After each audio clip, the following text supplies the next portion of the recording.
The Radio Misfits Podcast Network.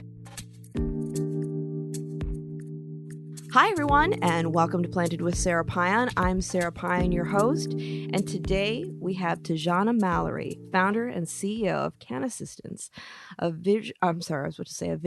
virtual assistant agency that provides administrative support to mid-sized cannabis companies, founders, and business executives. They work with a curated team of VAs and consultants to bridge the gap between administrative support, consumer solutions, and a business's bottom line. At the core of her work, TaJanna believes that the foundation of every strong organization is a steady and seamless support staff that excels in daily operations and exceeds client expectations. Welcome, TaJanna. I'm so happy to have you here today, and I'm sure that a lot of our listeners just breathed a sigh of relief knowing that help is on the way. Thank you so much for having me, Sara. Yeah, I'm excited to talk about this.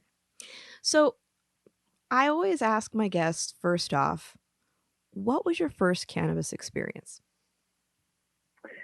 So my first cannabis experience, so just to let people know, let you know, and your listeners know, I worked in the industry for about, I would say 4 or 5 years before I actually became a cannabis consumer. So I grew up, in a strong Christian home.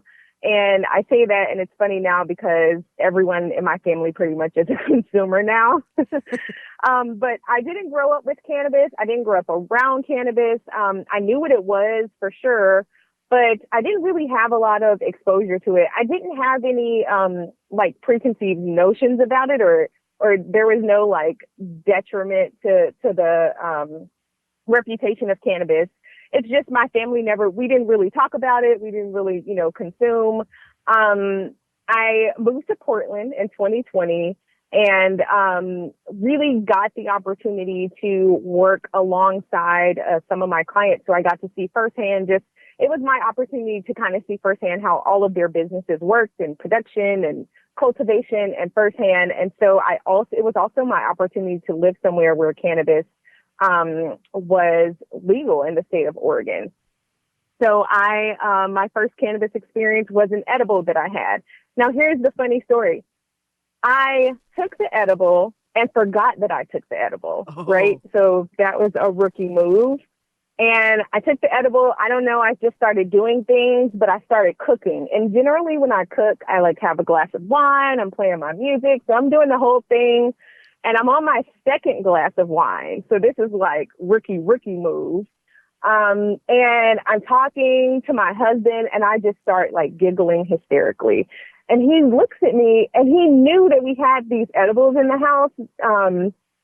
But he was like, "Did you take that edible?" And I gasped. I said, "Oh my God, I did 2 hours ago. And I totally forgot." He was like, "And you're drinking wine?" And I was like, "I didn't mean to. I totally forgot." And so I was, needless to say, extremely high.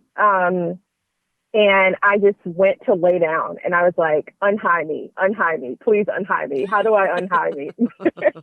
And so it was a very interesting first experience. I definitely told myself that I have to pay a little bit more attention to what I'm doing.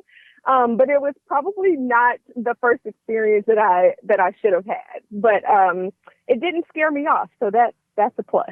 That is a plus. And don't be too hard on yourself because I've been using cannabis for a really long time, and sometimes I forget when I take an edible. Yeah, and I'm an extremely forgetful person. I write everything down. I have alerts and alarms everywhere because I do tend to forget things. So generally now when I go to shop for edibles, I'm like, which ones are the faster acting ones? Because at least if it takes 2 hours, I will probably forget. So at least if it kicks in a little earlier, I'm less apt to forget. Thank you for sharing that. I'm always fascinated by, people's first experiences. Sometimes, it's like when you're really young and you're behind a building trying something. For me, it was smoking a joint in the woods and going, I'm not high at all. to like, Yeah, yeah, and it's as we get older, it's like when we're younger, it's just like, oh, let's try it, let's do it, that's exciting. And then as we get older, we have like more expectations or thoughts or fears or whatever. It seems like well, I don't know, I'm speaking for myself. I think about yeah. things No, way you're too much right. now. You're absolutely right. I think we are a lot braver when we're younger because we don't have any experiences to really like, to know from or to learn from. But yeah, I would, like, I think that was one thing that I just never even thought about was just like accidentally being crossfaded. It was not something I considered. And I didn't have it was almost like kid life because I didn't have the previous cannabis experiences to like alert me if, my red flags didn't go off, no triggers, nothing happened. Yeah, well, I live in Northern California. I'm in Oakland in the Bay, and when I used to work in the dispensary, I was in San Francisco. So we would get a lot of tourists, and people would be like, it's our Hmm. first time using cannabis, or they had used it in the past, but they were from a state that doesn't sell. So like, oh, we're going to get that. And then we're going to go up to Napa. And I'm like, oh, okay. All right, let's Yeah, talk about yeah, that. exactly. Yes. And thank goodness for people like you, like listening to those clues and helping us newbies out. Oh, crossfading can be no bueno. I mean, we did it again. Like I did it again on accident, right? But I think this like we had gone to Arizona just recently for a birthday, and it was like my mom, my aunt, my grandma, my sisters. We are just having us a good old time girls trip. Same thing. Somebody in our group took an edible, completely forgot they took the edible. We forgot they took the edible. We're out for brunch, mimosas. I mean, we're just having us a good old time until that person in the group was like, oh my God, I got to throw up. And we're like, what's happening? Like, we just had breakfast. It's great. Yeah, we forgot, she forgot, everybody forgot. Oh, that's so. I mean, it is possible to combine them, but I always tell people, wait till you. Well, first of all, remember that you had your edible, Yes, but then wait till you yes. feel the And full effects. that's what I was going to say. Wait until the full effects come in for sure. I definitely would not recommend it to people who are like new to cannabis or even new to drinking, new to either of the two. Yeah. But certainly if you are not like experienced enough to know like how edibles affect you, timeline, how it affects you after you've eaten, like all those things matter. They all come into play. Oh, absolutely. And when I was looking at your bio before we spoke, I noticed that you've worked with national, multinational, Fortune 500 companies like Comcast, Chick-fil-A, Deloitte and Touche. I worked for Arthur Andersen pre-Enron. Did you? Yeah, I did. It used to be a really nice thing on my resume. It was like, oh, impressive. And then afterwards, it Then was you like, took it off. did they do it? I don't know. I just didn't like working there. That's all I Yeah, know. right. But Oh my gosh. Deloitte was a much friendlier place in the big accounting firms. That's what everybody always wanted to leave Anderson and go work for Deloitte. Yeah, my husband is in accounting. So when I got that job, when I started working for Deloitte, it was fresh out of college. It was my first, it was really like my first job right out of college as an administrative assistant. And my husband is a double major. He's like accounting and like business administration. Mm-hmm. And so when I got the job, he goes, I said, you will never, because of course, all he talked about in college was like working for one of the big four. Yeah. And so I was like, I have an interview with Deloitte. And he was like, you're kidding. Like, I was like, yes, for an administrative assistant position. Did you know they hired those? Like, they have more than accounting. Yeah. But yeah, that was actually where I gained my administrative assistant experience. And I loved the role. Like, I loved that job. I loved everything about being, the go-to person for the office. It was a huge project that they were doing in Tallahassee in Florida. And it was actually on the technology side, not accounting. But I had an opportunity to support their entire team of both their client side and their consultants. And so it was my first time sinking my teeth into administrative support work. And I did that in corporate for, I think about 12 years. I was an executive assistant. And then I kept climbing the ladder all the way up to supporting the CEO, supporting the board of directors for the investment firm that owned a company that I was working with, supporting VPs and HR. And so I got a vast amount of experience during my career time working with a lot of different industries, as well as a lot of different like departments within the company. So human resources, including recruiting and talent acquisition. So when I came out of administrative support work, I went into being a recruiter, and I did that for about 3 years. But simultaneously, when I left corporate America supporting that CEO, I started freelancing as a virtual assistant. And that was kind of where I start to get my small business ownership experience. That's awesome. And you, I mean, all the things that you did, that skill set that you have then, but Deloitte is like trial by fire as far as EA work. I remember. It was definitely trial by fire. I remember we had a partner on our project who would take everyone out for drinks in the evening. And you know how corporate America is. Like, you got to go because the partner invited you. You can't say no. It's like career suicide. Mm-hmm. And so he would invite everyone out for drinks in the middle of the week. And if you wanted to go home early, it was like not a thing. And you're kind of like side eyeing each other. Like, is it time? Should we make the move? If you're going to the bathroom, like, we got to go to sleep. And then he would expect you to be in the office at 8 a.m. sharp. And he would walk around because obviously he would be in the office at 7:45. And he would walk around to all the cubicles and see if people were at their desk by 8 a.m. I mean, it was a hazing that was going on there. Oh man. Yeah, see, that's the stuff that I don't miss. I don't miss it. Nope. I don't miss it. No, I used to be an EA and then I went into ops management. And when I worked I worked for Anderson, but then I went to work for a smaller consulting firm where I managed the operations for that office. And my job every Friday was to take all those consultants, because usually everyone came back to the office from wherever they were working on Fridays, and I'd have to take them out for drinks.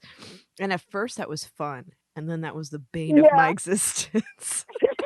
You're babysitting. That's why. That's it. It's like a bunch of drink consultants, and they're like, "Let's go to Vegas." I'm like, "You're on your own." It's amazing what like administrative support. I mean, you were in operations, but like even, administrative support positions, I always say like they're the foundation of every company, which is why like when I started freelancing and organically grew into an agency, that became my thing, was like administrative support can increase your business's bottom line. Like at the end of the day, if you as a business owner can focus on your high dollar, like high value activity that only you can do, and you can, delegate all the other administrative support work to someone else on your team, like you can grow your business so much bigger and better and so much faster, because you're not stuck down in the weeds doing those things. And it's not any different than corporate America. Like the administrative support professionals, honestly, they're the ones who keep the businesses moving forward. You know what I mean? Like they take off so like 1,000 little things that people never think about that weigh you down, that you have to stop what you're doing to do. Like they take all that off of your plate. And so I say they're the foundation of like every company, every business. Administrative support professionals are. Oh, absolutely. Absolutely. And the gatekeepers. And they are the gatekeepers. Yes. I tell people this all the time. Like if you're trying to get into a company, I mean, administrative support professionals are like your vendor managers. So, that's just one of the things that they do. So imagine you as a business owner trying to gain business from like corporate offices. Like I always say, you got to target the EAs, like the executive assistants and the administrative assistants run everything. They're the ones who are going to put in front of their accounting person, like, hey, we need to use this vendor for this. Like, they are the ones who are doing it. So take them to lunch. Like, don't be trying to get to the CEO. They don't know. They don't know who mops the floor at night. Like, you know what I mean? They don't know those things. That's it. So I always say, like, shoot for them. Send them the Christmas gifts. I mean, not that CEOs are not important, but you catch my drift. I do. I totally get it, because I early on, before I was doing ops management, I supported a president of a company. I worked for Hooked on Phonics, and it was Wow, always that's awesome. well, I always knew when a person was smart when they would send me the gift. I was like, That's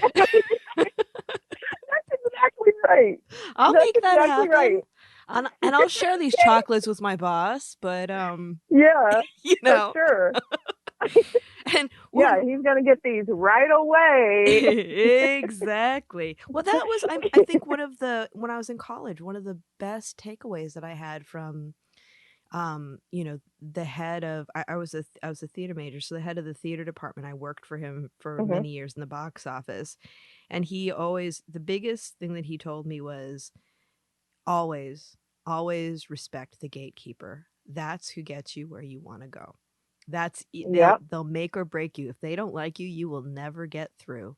Never. that is so true. That And is so true. I don't understand sometimes when people like, and maybe it's just, it's like if people get caught up in the hierarchy and they think they know how it works. They think Mhm, they know how mhm. it works.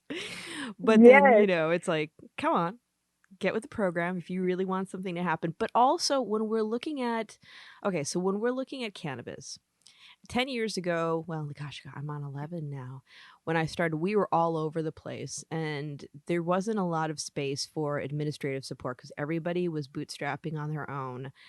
Also, back then, people weren't as trusting because of the nature of the business, and we were in this gray area. So you had to have it was a business built on trust. Like, you had your team, and it was really Mhm. hard to kind of get your space and to be, I guess, trusted in the work. You had to put in the time. And now when we're changing, our model has changed, and we're less Wild West, although not altogether done with that. But Yeah. we're starting to see these models that are more familiar to people like you and me who have worked in office environments. And we're like, okay, everything's kind of setting up. There are departments, people Mhm. are doing the work. But now, we know that administrative assistance is essential. But then, I'm assuming that you had seen this in office life just in general before, but when people aren't used to having executive assistants, they almost have to be taught how to utilize this help as best possible, and almost you almost are prying projects and responsibilities out of their hands. And what have you Yes. noticed with that? So I'd like to say just a couple of things about, what you said. One of the things, in my opinion, that makes the cannabis industry so unique, but also it's such fertile ground for administrative support. And it is kind of all over the place. You're like spot on. And I would say the more things change, the more they stay the same. What I have found is that as legalization continues to spread, cannabis business owners are becoming busier, especially if they have been in this industry for quite some time. The one thing about the cannabis industry entrepreneurs is that they all kind of have their hand in a little bit of everything. I've never met a business owner in this industry, or even a professional. Like, if you're a cannabis industry professional, I've never met someone that's like just working on one thing. If I have, I'm sorry, I may have missed that detail, but generally they're either like working on their business, or they're building another business, or they're doing speaking engagements, or they're a part of some nonprofit, or they have some activism work that they are doing just as an individual, or activism work with an association. I mean, there are just so many variations of the type of work that needs to be done in this industry. And so that is kind of how, we have organically grown into an agency, is because the more that we continue to talk to people, show people, or we've even been referred by clients, the more we've done that, the more we see like it keeps growing more and more. It's not our business. Yes, our business is growing, but it is also the work. Like the work of cannabis industry business owners and professionals continues to grow and grow and grow. And so I think that, oh, go ahead. I'm sorry. No. I interrupted you. What were you going to say? No, I just think that is the beauty of working in this industry for us as administrative support professionals, is that the work for us is so dynamic. And that's the difference of like working in, corporate America versus working in this industry. Although sometimes I feel like parts of this industry can feel like corporate America, but there are so many parts of it that are not. And coming in contact with those owners who are bootstrapping and helping them to understand like, hey, you can get some help and you can get some relief. Here is how we help you. And we have those conversations during our discovery calls. We like to get on the phone with potential clients and identify what all is on their plate. And we also can pick up on the things that are on their plate that they're not saying. We're like, well, what about this? Who's handling that? And what are your revenue streams and who's managing that? And how big is your team and who's managing that? And who's managing those projects? So we get to have a conversation with them to see like what things are easily identifiable that they want to delegate, but also what things are they not saying that they want to delegate. And then lastly, I would just say, the additional beauty about our CannAssistants team is just having worked in this industry for so long with people who have never had an assistant before. We have just some questions and just general ways to kind of feel out the potential clients and like different exercises that we go through on our end to help delegation become a lot easier with our clients. So usually it's like high touch communication at the front end of the relationship, because you're completely right. Like people need to build that trust and they have to have a rapport with you before they can like partner with you on their most prized possession, and that being their business. Yeah. And do you find that once people start working with assistants, they wonder how they ever did it alone? Absolutely. One of the things that we stress to that I stress to our team at CannAssistants is I say, listen, you got to have boundaries, because a lot of business owners in this industry, like we work odd hours, right? So we might be working at 2:00 in the morning, or, we just work very odd hours. We work on Sundays. Some of us work on Saturdays, So I always say, like, you got to have boundaries, because one thing is going to happen. Your client is going to fall in love with having an assistant, and then they're going to want to call you all the time. They just become like, and you're absolutely right. They're like, how did I do this so long without an assistant? But then it's like the delegation almost becomes like overboard, because it's like, oh, at 3:00 in the morning, I should email my assistant and like ask them something. You know what I mean? So not only do I find that they're like, how in the world did I do this without them? But they're also like, how can I have you forever at all times of the day and night? So, I mean, it's great. We love it. It's a beautiful, beautiful thing, and it's a great experience to have. But it is something that we also try and practice. Boundaries. Oh, absolutely. Well, you have to. I mean, that's in some ways, I think it's a big responsibility for somebody in one of the responsibilities is like managing up, being able to manage the expectations and make sure that a Yes. person's happy, right? Mm-hmm. When we're looking at this, because what do you think is the advantage of having a virtual assistant rather than having somebody at the same place in real time? So the advantages of having a virtual assistant are, one, there is low cost of overhead. And this may seem like a moot point because now everyone has gone virtual, it feels like. But there is that initial overhead of onboarding, an employee. So let me just back up a little bit. Virtual assistants are generally freelancers, which means that they are business owners in their own right. So there's that initial empathy that just comes along with a fellow business owner supporting another business owner. I would also say, as a virtual assistant and not having them kind of in-house or in your office, you do save that cost of having an employee sitting. So whatever that means, desk, laptop, software that you have to purchase. Again, many VAs are freelancers, so they come with their own equipment, their own tools, their own practices. And they, work with their clients. We work with our clients to figure out how exactly do our tools integrate with your tools, or do we need to adopt tools that you're already using? And so I would say would be the third thing, is understanding that virtual assistants also come with their own knowledge and skills, and things that they don't know or don't have, they will train themselves. As in our model, I train them, our COO may train them, but there is that training and enrichment aside from general onboarding, right? There is some training that comes into play when we have new clients, understanding their likes and dislikes, understanding, how they go about doing things on their team. But we're also fully prepared to bring in new processes, to look at it, from our view, from our lens, and contribute to the team, ways that things can be more efficient, or how we can help improve the way in which a team, may communicate, for example. So that would be, I would say, would be the other thing, is like not really having to train someone to be your assistant. You already have someone who is used to doing administrative support work. They understand the pace and the language of this industry. So that would be specific to CannAssistants. But then I would also say you're just coming with someone who is like, this is their career, this is their profession. So they're fully equipped to help you as they need to. Do you find that there's some matchmaking with personalities as well?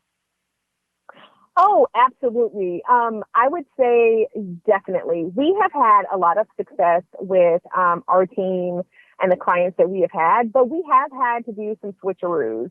And so that's one of the things that I do kind of tell clients during our discovery call is, hey, here's the scenario. Here's how we do things. If you don't like the assistant that we have assigned to you, we have other assistants on our team. So we do find that some personalities just work better with others. We had a client who they were just not very, what's the word? Like they were the type of client that was like, I just basically need you to run it. So it was like over delegation and like too soon delegation. It's like, yes, we know that you need your assistant to run it, but you got to tell the assistant what to run. Like it was like that. And so that's great because you have the autonomy of working, by yourself, and not having a micromanager. But the assistant that was assigned to that person was like, no, I want to work. I want to be super busy all the time. And so I'm like, okay, great. So that's kind of where more like a working style wasn't a good match. Mm-hmm. And we matched that client with another assistant, and we matched that assistant with a separate client, and they love it. Like everybody is great. And so, another thing we also do is match skill sets. So, while you have you have an assistant that is assigned to you as your primary assistant, they are the ones that partner with you. We also have other assistants on our team who they may love social media, or they may love doing things like newsletters, that more creative stuff. We have assistants who love data entry. I hate social media, as I was telling you before. I also hate data entry. So really, when if I'm talking to a client and they're like, yes, I need this, and I would love to have someone who do social media. If I can get, if social media is 25% and 75% is all these other things, I may be able to match them with an assistant on our team who's strong in the 75%. But again, we have other assistants on our team who are strong in that 25% of social media. So we tap them on the shoulder and say, hey, can you help with this project? Can you, devote time over here to this client? And that primary assistant is still the lead, but they're able to now work with another assistant on our team to get what needs to be done for that client. So it's a diversity of skill set, as well as personalities. And we try and do a great job of matching the two. That's awesome. When you were talking with the data entry, I was just thinking, I used to work with a person who spreadsheets soothed her soul. And I was like, you sick woman. I read a headline that was like, people who love black coffee and red wine are like have personality traits of psychopaths. And I was like, first of all, that's me, so no. And second of all, people who love spreadsheets, where are they in this psychopath personality trait? Like, I don't understand it. The love of massaging data. That is like, Oh my God. yeah, I know. So not my thing either. Well, we are talking about different tasks that virtual assistants can do. I mean, I don't think people really consider all the different things that they can do in the huge pool of talent that you have to work with. So what are some of the ideas that people can think about getting support in? Yeah, so I would say it can be anywhere from calendar management. You know, you have all these calls and requests coming in and you just can't fit it all in your schedule, right? So you need a gatekeeper to help you manage your time and your calendar, as well as things like your travel arrangements, speaking engagements, various opportunities that are coming at you, who's completing your registration for those conferences that you have to speak at, and who's booking your hotel. So there are things like that. There is also project management, right? So you have a team of a variety of people, but no one is helping you like corral all these people together and move them in the right direction, making sure that a lot of the action items that you all have to get done in order to reach your goals are actually getting done. So having someone to follow up with your team members, making sure those projects are moving along is where that project management support comes in. And then I would say other things, just general administrative work, licensing support. I know a lot of MSOs are getting licenses in a lot of different areas. You're trying to keep track of all of your inspections and licenses and insurances that you need. And do you have a payroll company and who's managing that vendor? So this is where that administrative support really comes into play when you, as I was talking about before, as a cannabis business owner or professional, have a lot of different things going on.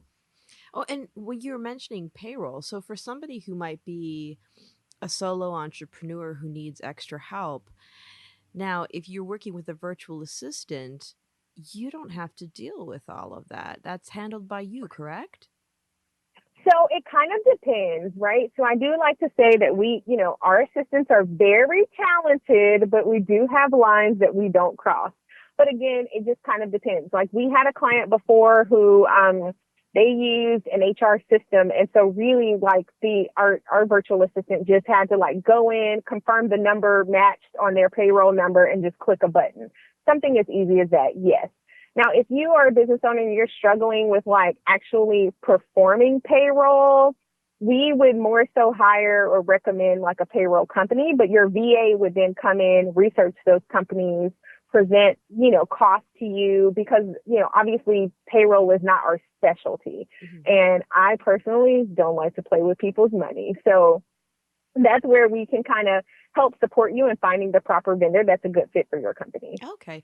But now if you're looking at from an operations standpoint and say it's just you and you're looking for a virtual assistant, your company though would handle all of the payroll things around that assistant though, correct? It would be more like paying a vendor? That is absolutely correct. So you would basically hire CannAssistants to have your assistant, right? So you come to us, you say, hey, I need an assistant, and we invoice you accordingly. But yes, our team will pay your assistant, but you will pay us. Yes. And then for those out there that are listening to this and thinking, oh, I could have used one yesterday, but I'm worried, but I'm worried about cost. I know one of the things that you've talked about is that it's actually an investment in increasing your bottom line, getting this kind of help. If we could talk a little bit about that. And also, and I know that it's good, the range will vary depending on, people's expertise, but what are we looking at for, an investment in having a virtual assistant? Yeah. So the first thing I'd like to say is one, whenever you contact CannAssistants, be it on our website, Instagram, however you find us, the first thing I'm going to say is let's have a discovery call because my goal is to get to know you, your business, and what your administrative support needs are. Then from that conversation, we send you a customized proposal. So you're exactly right. There is a range, and it really does depend on what your needs are. But we're also going to talk through solutions like, okay, do we need to come in and, initiate a project management platform for you and your team? If you're a solopreneur, are we just doing travel and calendar management for you, or are you looking to build a team? So now you're going to need, maybe some type of like recruiting support or something like that. So it really does kind of depend, but anywhere from 30 to, I would say, $50 an hour is going to get you a solid assistant. Now that range again goes from, is this, just some small entry level type of work that I need done? Or do I need someone, I already have like a kind of a robust medium-sized business. So I need someone that's going to help me with everything from executive assistant work to project management support. And that's where you start to see those upwards like $50 an hour kind of deal. But we also work on a retainer. So this is, I think, is super important to emphasize because you pay for a set number of hours. And as your assistant, we work those hours. It's important because it helps the business owner to control costs, one, so you know how much you're going to pay for your assistant every month, right? So that helps with budgeting. But also work ebbs and flows. So it creates consistency for both you and the virtual assistant. If your hours, let's say you have a 40-hour retainer and your assistant works 35 hours this month, but next month is a super heavy month and you're going to have a ton of deadlines, those extra hours roll over. So that is where that like ebb and flow and retainer really, really benefits the client. When you're looking at the average amount of hours that your clients are using virtual assistants for, is there a range or what would you say that it is? I would have to say the average is probably about 60 hours per month. Again, it kind of just depends on what we're doing for the client, but I would say somewhere around 60 hours per month. And what if there's just people just totally click and they're like, that's it, I want you on my team permanently. Do you have conversations like that sometimes? We do have conversations like that sometimes. And I am of the opinion, as CEO of CannAssistants, my goal is to bring clients to a place of peace in their business when it comes to administrative work. But my goal is also to have experienced virtual assistants on our team who are passionate about the work that they do, who want to they want to work in the cannabis industry. So they also have a passion for this industry. And my goal is to never hold on to a client and to never hold on to an assistant, right? Because who am I to hold up somebody's future? So those conversations are had. They are celebration moments for us because one, it means that, the client and the assistant was a great fit. But it's also a celebration moment for us because it means that this business is growing so much, so fast that, they don't want to break the seams of their administrative, flow that they have going. And, obviously we don't want to stand in the way of that either. So if we can bring an opportunity to both a client and an assistant, it's a celebratory moment for us. Oh yeah. Well, I mean, it's that whole matchmaking thing, right? When people, Yes. when people are thinking about they might need a virtual assistant and they're thinking about reaching out to you, what are some things that they should consider when they're putting together their wish list and really trying to encapsulate where they're starting? I know that you're really great about having the discovery calls and really digging deep, but what are some things that they should be thinking about before they talk to you even? What do you want to get off of your plate yesteryear? I would say would be like the first and most glaring thing. Like, what is on your plate? And what is on your plate, honestly, if you're being completely honest, what is on your plate that someone else can do? And so I would say two things. One, what's on your plate that you want to get off of your plate? That might not always be something that your virtual assistant can do, but your virtual assistant can certainly help you find someone if it is outside of our scope of work. And then what is on your plate that someone else can do, or what things are on your plate that only you can do. And those are things that you hold on to. If you walk away from that saying nothing, I have to do absolutely everything, I would say you definitely need to schedule a call with me, because I need to talk to you before I talk to other people who are ready to delegate. Because you're going to need a little bit more time to get used to delegating things to other people. So, I would say just think that's really the most important thing, is like understanding what you want to get off of your plate immediately. Because at the end of the day, you're going into this analysis paralysis, right? What things can I do? What things can I do? It's easier for you to give everything to your assistant and their experience, enough to say, okay, no, these are things that only you can do, so I'm giving that back to you. But that is where that true partnership comes into play with your virtual assistant. I love that. There was one other question I was going to ask you. What was it? I was like listening to you, and then I was like, I'm having this. I'm in the midst of listening and trying very hard not to ever think about my next question and just stay in the flow. I'm so sorry. No, you're great. I get more concise answers. No, you're perfect just the way you are, because you're giving you. such great answers. And it's like, there's just so much to cover with this, because it is people need help with it. They get a little bit intimidated sometimes by either the expense, or more so just like feeling like they're giving up control on things. And I think that can be a barrier, which, like, as you had said before, you take it off your plate, you can actually concentrate on other things, or God forbid, get your life back. Yeah. And I would also say, think about it less like a delegation and more of a partnership. We have a lot of practices, like one of them is every client has to meet with their assistant for at least an hour once per week. That's awesome. And it seems like, in the grand scheme of how many hours you have in a week, it seems like it's not a big deal, but people are so busy. But the only way to make the relationship work and to build the partnership is to be constantly in tune with your assistant, and for your assistant to constantly be in tune with what's going on with you.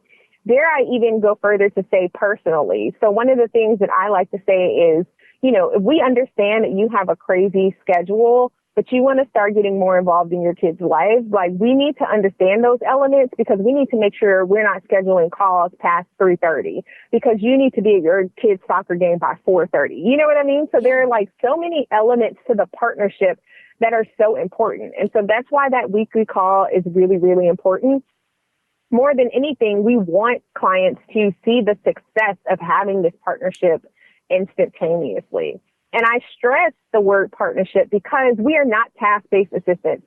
If I get on the phone with a client and they're saying to me, like, I just want to give them a list of things to do every week, you are not the client for us. We do not do task-based work at all. You can't just send a list of things and never talk to your assistant and send me the money and think that it's okay. It's not going to be okay. So that's another thing that I have to stress, is that it is really a true partnership, because that's the only way that you're going to see the benefits of the relationship. I love that. That's the key for any sort of relationship and administration, because, well, you and I both have worked for lots of people. Mm-hmm.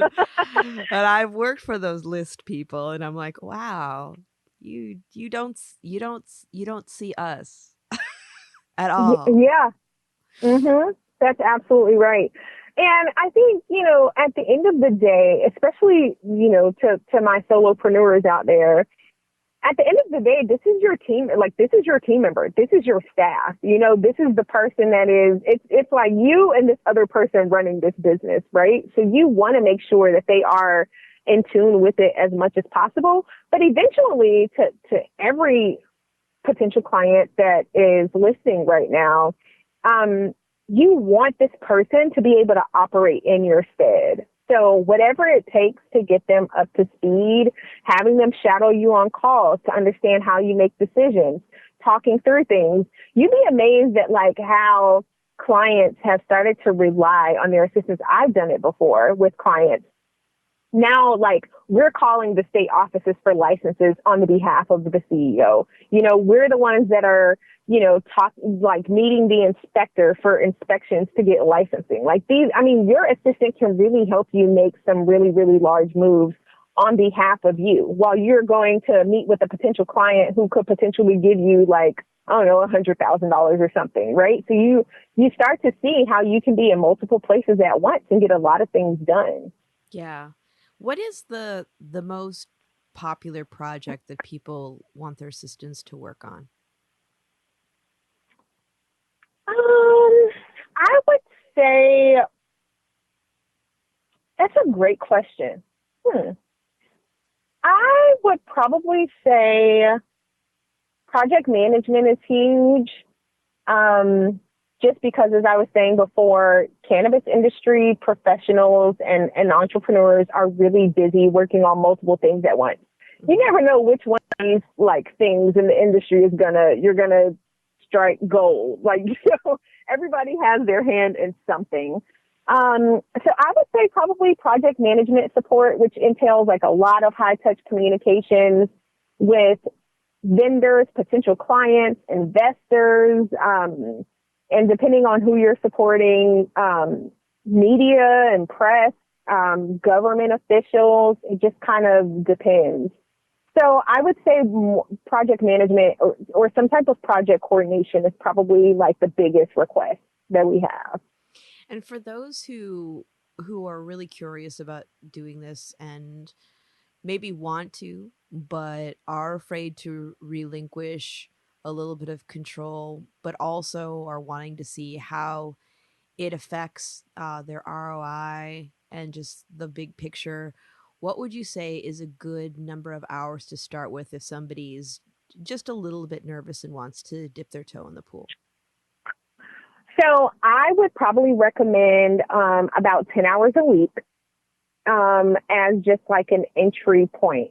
I would say any less than that, you're going to be focused more on just divvying out little pieces of things instead of the whole kit and caboodle, right? So I'd rather you give an assistant, a whole something of a project than to piece them out. Well, can you send this email and then I'll do this part?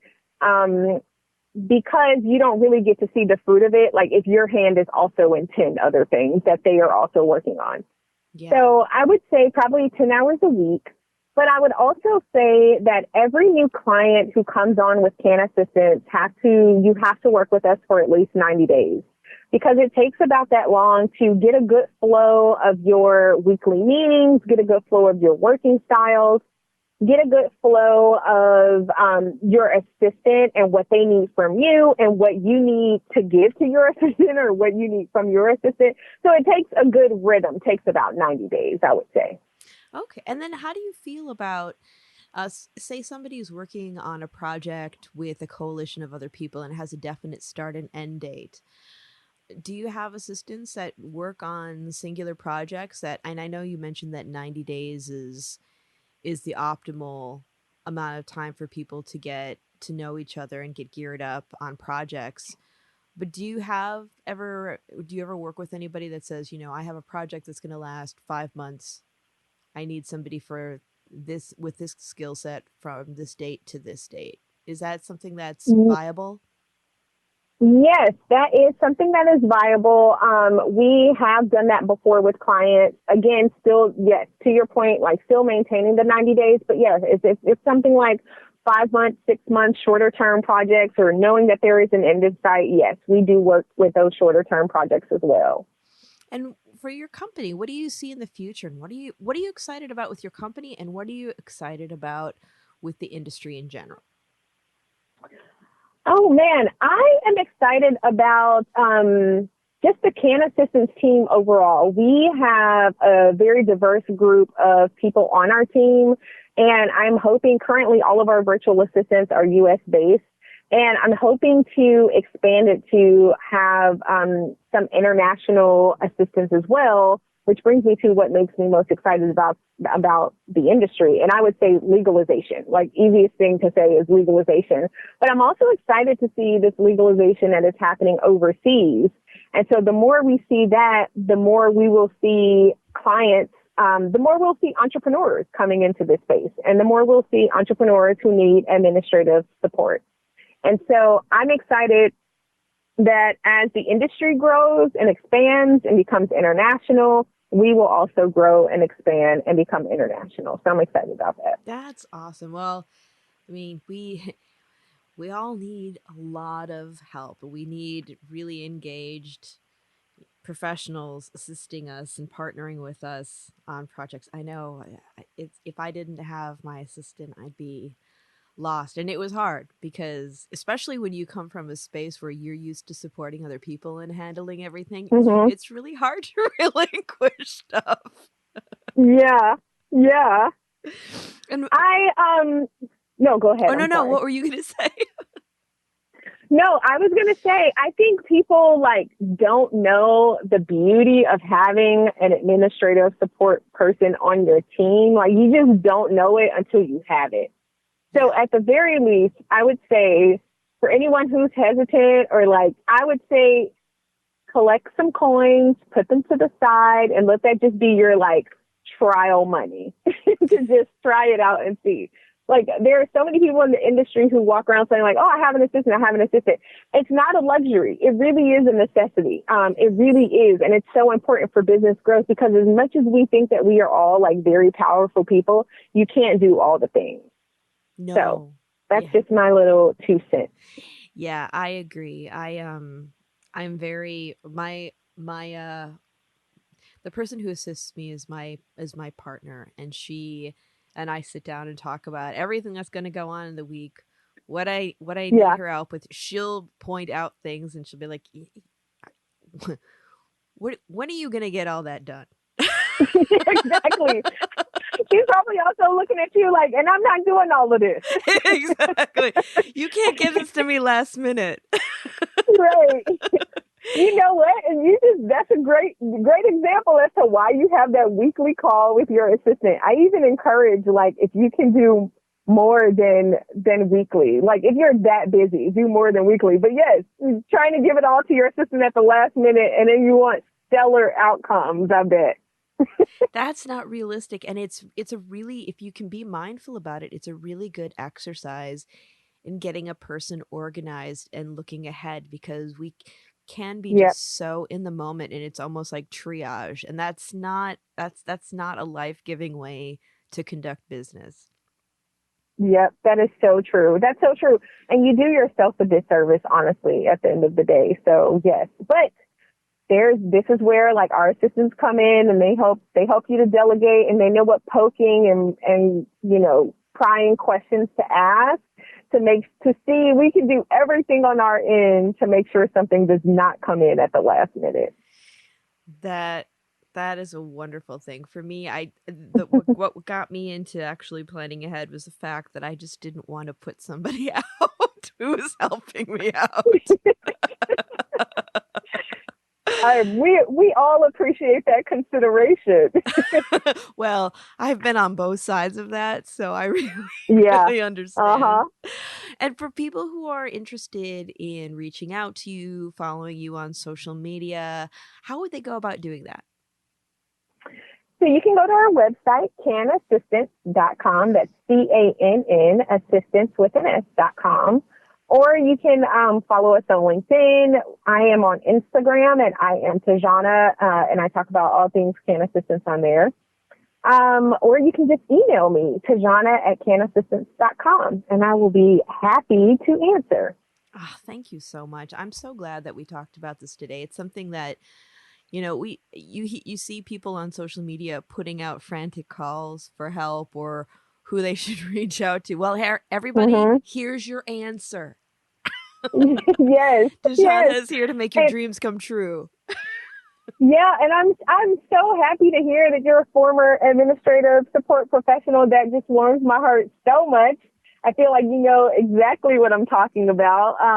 And so I appreciate that. I appreciate you appreciating our work. Oh, it's so invaluable. And, for people who haven't worked in it, they don't understand everything that goes into it and how many hats a person has to wear. And honestly, just how important, when you were talking about partnering, it is to have a good relationship with the person that you're partnering with on these projects, because it is such a it's a very intimate relationship in many ways. Mm-hmm. Your team, and you're depending on each other to have things going. I've worked for great people that I've supported that I would go through rings of fire for, and the opposite. Yes. Same. Same. Yes, that is so true. I mean, that goes into a whole nother, like, would be happy to continue the conversation at some other time, but that goes all into like hiring and employee culture. It's a whole nother situation. But yes, you are exactly right. That would be a good conversation to have, like an edible or a glass of wine, and really get real Yeah, about. for sure. For sure. The executives that we have supported in the past. So let's talk about it. Exactly. That could be a forum. Man, A I happy hour can't wait to forum. tell you how I almost lost my job one time because I ordered pepperoni pizza instead of cheese pizza. I mean, we could really talk about some stuff, Sarah. Oh my God. Yeah, I know that one. Or the time, like, I had somebody who, my my executive director, the CEO, was like, nobody flies first class. And I worked for a vice president that only flew first class. See? Yep. It's like, I'm just gonna hide under the desk, okay? Right. While y'all fight it out. Yes. That's exactly right. I mean, I got some stories. I did an expense report one time for like a director in one of the companies I was working with. And this man was like playing golf and having lunch all on like the company card. And I'm doing the expense report. And I'm like, I didn't know that was a personal golf trip. I thought he was taking a client out. I didn't know. Just getting tangled up in so many things. I think that people like that need to, like, sit down and actually go through an orientation on what they can and can't do with the people that work Seriously. for them. I still have Seriously. dreams. Oh my God. I mean, but then again, you have these people that you work with, and like one of my old bosses from like 2001, we're still friends on LinkedIn, and every so often, we haven't worked together in years, but Hmm. we catch up, and it's like, it's nice. It's nice to have those relationships from certain times in your life, and what you learned from them and what they learned from you. And then you have those other people that you're like, oh, I hope I never run into you in Target. I really hope not. You also learn, though, what not to do to people, I would say. You still learn something from them. It's Yeah. just the opposite of what they thought that you would learn. I had an executive who prided himself on the fact that he like would make people, like specific people in our office who were conditioned to this, he would like make them break out in hives. That's how nervous they were to be around him. And I'm like, who's happy about that? Why are you excited about this? Yeah. But I mean, I'm telling you, like, these are the things that assistants, go through that people just don't think about. Yeah, they don't. They don't. And the fact that, we have to look at the fact that the roles are what people do. They're not the people themselves. Absolutely. We're human beings that when we leave the office, we have our other lives and feelings, and we do think about the crappy things that you say and do. Yeah. Well, that's how I ended up freelancing. I wanted to get out of the corporate game. I wanted my work to speak for me. I didn't want to have to wait until annual raises and bonuses, or when someone thought I did a good job to like pay me more money or give me more credit for the work that I was doing. And I didn't want to be stuck in an office. So I got out of there and started freelancing. And now we get to hand select our clients. And that's the beauty of entrepreneurship. I We get love to pick that. our clients. We get to say we want to work in this great industry, and we get to do everything from an administrative support perspective. We get to do everything to push this industry forward from that angle. So we're excited about that, and we love, love, love the work that we do. That's wonderful. And there are just so many awesome people in this industry that can really, really use the help. So I'm really looking forward to seeing everything grow, and for continuing the conversations with you on what's going on with employment and projects, and just all the wonderful things that your company does to support other people's success. and ROI. So thank you so much for Yeah. being on here today. And it was just a delight talking with you. Thank you so much for having me. I really do appreciate it. Oh, absolutely. And for those of you out there listening to Planted, remember, we are 2 times a month. You can follow us on social media. We are Planted with Sara on both IG and Twitter. We are Planted with Sara Pion on Facebook. Our home network is Radio Misfits Network, where you can listen to all sorts of amazing podcasts, whether you like wine, comedy, what have you. Radio Misfits is there with wonderful programming. If you like our podcast, leave a review. Tell other people about it. And our website is www.plantedwithsara.com. Thank you for joining us today. I'm looking forward to our future episodes as well. Remember, if you need help, TaJanna's there with all the goods to help you with that. And until next time, stay safe. And it's a crazy world out there, so be good to each other. Until next time, take care and stay curious, everyone.